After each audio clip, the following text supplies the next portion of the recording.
आतंकवादियों को फायदा पहुंचाने के लिए ही ये दो जांच कराई गई और दो की दोनों जांच रिपोर्ट कोर्ट में पेश कर दी गई। अरे कोर्ट में जाना भी था तो कम से कम एक रिपोर्ट पेश करते, या तो एटीएस की पेश करते या तो क्राइम ब्रांच की पेश करते। दो की दोनों रिपोर्टें कोर्ट में पेश कर दी गई। यहीं से आतंकवादियों को मौका मिल गया।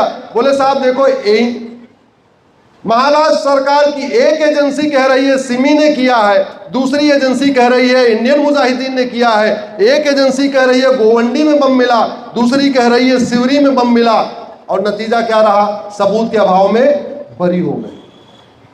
हालांकि महाराष्ट्र की सरकार ने जानबूझ के ये किया तो किया, लेकिन इस संविधान में हाई कोर्ट के माननीय जजों को और सुप्रीम कोर्ट के जजों को बहुत पावर दी हुई है। इतनी पावर दी हुई है कि वो पार्लियामेंट का कानून तक स्टे कर सकते हैं, पार्लियामेंट के कानून को भी खत्म कर सकते हैं, इलीगल डिक्लेयर कर सकते हैं।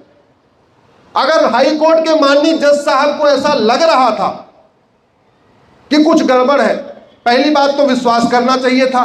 ट्रायल कोर्ट ने दो जांच होने के बावजूद 12 के 12 को फांसी दिया। अगर हाई कोर्ट के माननीय जज को लग रहा है कुछ गड़बड़ है, तो उन 12 आतंकवादियों का narco polygraph brain mapping test करा लेते। एक आतंकवादी का narco polygraph brain mapping test करने में ज्यादा से ज्यादा 1 दिन लगेगा, तो 12 आतंकवादियों का टेस्ट करने में कितना टाइम लगता? 12 दिन। 12 दिन फैसला और रोक लेते, टेस्ट करवा लेते। इतनी पावर दी हुई है, कहते हमारे सामने टेस्ट करो। वो दोनों माननीय जज अपने सामने टेस्ट करवा के सारे सवाल जवाब कर लेते, लेकिन नहीं। मुझे समझ में नहीं आ रहा।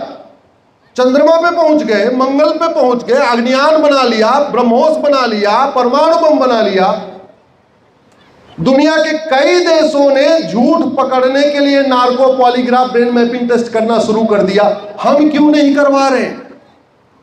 माननीय जज साहब को इन 12 आतंकवादियों के ह्यूमन राइट की चिंता थी, लेकिन उनको वो 200 लोग जो मारे गए उनके ह्यूमन राइट की चिंता नहीं हुई। जो 800 लोग घायल हो गए उनके ह्यूमन राइट की चिंता नहीं हुई। मामला सुप्रीम कोर्ट में आ गया है। सुप्रीम कोर्ट क्या करेगा वो बाद की बात है, लेकिन इस पूरी घटना ने दो चीज बताया। या तो ट्रायल कोर्ट के जज जिन्होंने फांसी दिया वो नासमझ थे, या तो हाई कोर्ट के जज जिन्होंने पूरी तरीके बरी कर दिया वो नासमझ थे।